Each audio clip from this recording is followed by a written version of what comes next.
NSSുമായുള്ള അനുനയ നീക്കത്തിന് വേണമെങ്കിൽ മുന്നിട്ടിറങ്ങുമെന്ന് ചാണ്ടി ഉമ്മൻ മാതൃഭൂമി ന്യൂസിനോട്. NSSന് കോൺഗ്രസുമായി അകൽച്ചയുണ്ടെന്ന് തോന്നുന്നില്ല. എന്തെങ്കിലും അകലമോ തെറ്റിദ്ധാരണയോ ഉണ്ടെങ്കിൽ അത് പരിഹരിക്കണമെന്നും ചാണ്ടി ഉമ്മൻ. അങ്ങനെ ഒരു അകൽച്ച ഉണ്ടാവും ഞാൻ വിശ്വസിക്കുന്നില്ല.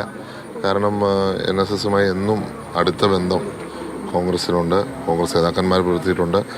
എൻ്റെ പിതാവും സുകുമാരൻ നായർ സാറുമായിട്ടുള്ള ദീർഘകാലത്തെ ബന്ധം ഞാൻ ഓർത്തെടുക്കുകയാണ്. എന്തെങ്കിലും ഒരു തോന്നലുണ്ടെങ്കിൽ അത് നമുക്ക് നീക്കം ചെയ്യാൻ നമ്മളെല്ലാം ശ്രമിക്കുന്നതായിരിക്കും. അപ്പോൾ എവിടെയെങ്കിലും ഒരു തെറ്റിദ്ധാരണയോ എന്തെങ്കിലും ഒരു അകലമുണ്ടെന്ന് തോന്നുവാണെങ്കിൽ അത് പരിഹരിക്കാൻ നമ്മളെല്ലാം ശ്രമിക്കുന്നതായിരിക്കും. ഷിനോജ് എസ് ടി വിവരങ്ങളുമായി ചേരുകയാണ്. ഷിനോജ്, ഇപ്പോൾ ഉമ്മൻചാണ്ടിക്ക് NSS നേതൃത്വവുമായി ഉണ്ടായിരുന്ന ദീർഘകാല ബന്ധത്തെ കൂടി സൂചിപ്പിച്ചുകൊണ്ടാണ് ചാണ്ടി ഉമ്മന്റെ പ്രതികരണം. അത്തരത്തിൽ കോൺഗ്രസുമായി അകലമില്ല, അകലമുണ്ട് എങ്കിൽ അത് തീർക്കാൻ എല്ലാവരും ഒന്നിച്ചിറങ്ങും എന്നുള്ളതാണ് ചാണ്ടിയുടെ പ്രതികരണം.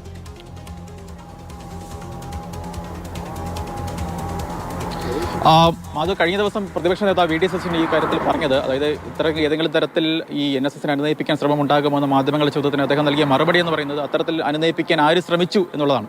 പക്ഷേ അങ്ങനെയല്ല കാര്യങ്ങൾ. അനുനയ നീക്കം പലതരത്തിലൊക്കെ തന്നെ നടക്കുന്നുണ്ട്. കഴിഞ്ഞ ദിവസങ്ങളിലൊക്കെ തന്നെ കോൺഗ്രസിന്റെ മുതിർന്ന നേതാക്കൾ PJ കുര്യനും കൊടിക്കുന്നിൽ സുരേഷ് ഉൾപ്പെടെയുള്ളവർ NSS ആസ്ഥാനത്ത് എത്തിയിരുന്നു. ഒപ്പം ഈ ഉമ്മൻചാണ്ടിയുമായി NSS നേതൃത്വത്തിന് ഉണ്ടായിരുന്ന വളരെ ദീർഘകാലത്തെ ബന്ധം അതുകൂടി ഈ വിഷയത്തിൽ കൊണ്ടുവരണം. അങ്ങനെ ഏതെങ്കിലും തരത്തിൽ കൊണ്ടുവന്ന് ഒരു അനുനയ നീക്കം ഉണ്ടാക്കണമെന്ന് പാർട്ടിക്കുള്ളിൽ ആഗ്രഹിക്കുന്ന ആളുകൾ നിരവധിയുണ്ട്.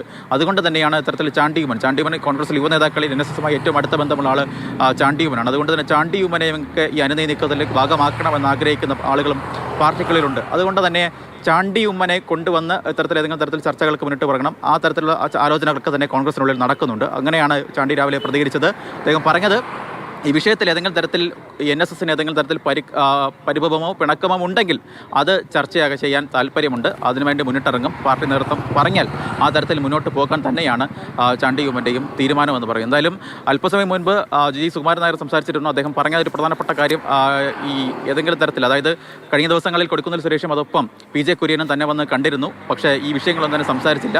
കേവലം സൗഹൃദമായ സന്ദർശനം മാത്രമാണ് അദ്ദേഹത്തിന് ഉണ്ടായത് എന്ന കാര്യം തന്നെയാണ് സുകുമാരൻ നായർ പറയുന്നത്. എന്തായാലും രണ്ട് തെരഞ്ഞെടുപ്പ് അടുത്തിരിക്കെ NSSനെ പിണക്കിക്കൊണ്ട് പോകുന്നത് അത്ര നല്ലതല്ല എന്ന അഭിപ്രായം ഭൂരിഭാഗം കോൺഗ്രസ് നേതാക്കൾക്കുമുണ്ട്. ശരി, ഷിനോജ് പറഞ്ഞതുപോലെ PJ കുര്യൻ സൗഹൃദ സന്ദർശനത്തിനാണ് വന്നത് എന്ന് G സുകുമാരൻ നായരുടെ പ്രതികരണം. ഈ PJ കുര്യൻ വന്ന് കണ്ടായിരുന്നോ സാറേ? PJ കുര്യൻ വന്നായിരുന്നു. ആണോ? എന്തെങ്കിലും തരത്തിലുള്ള ഈ ചർച്ചകൾ എന്തെങ്കിലും നടന്നോ? അല്ലല്ല, ഒന്നും ചർച്ചയ്ക്ക് വന്നൊന്നുമില്ല. ഞങ്ങള് പേഴ്സണലായിട്ട് ബന്ധങ്ങൾ നേരത്തെ മുതലേ ഉണ്ട്. അതങ്ങനെ വന്നു പോയി എന്നുള്ളതല്ല, ആരും ചർച്ചയ്ക്ക് വന്നാലും. ഓഹോഹോ. കൊടുക്കുന്നിൽ സുരേഷ് വന്നായിരുന്നോ? കൊടുക്കുന്നും വന്നു. MP എന്നുള്ള നിലയിൽ വന്നു, കണ്ടുപോയി. ഇങ്ങനെയുള്ള വിഷയങ്ങളൊന്നും സംസാരിച്ചിട്ടില്ല. ഇവർ രണ്ടുമായിട്ട് സംസാരിച്ചിട്ടില്ല. വേറെ ആരെങ്കിലും നേതാക്കൾ വല്ലതും വന്നിട്ടുണ്ടോ സാറേ? ഇല്ലില്ല. ആരെങ്കിലും സമയം വല്ലതും ചോദിച്ചിട്ടുണ്ടല്ലോ? ആരും ചോദിച്ചിട്ടില്ല. ആ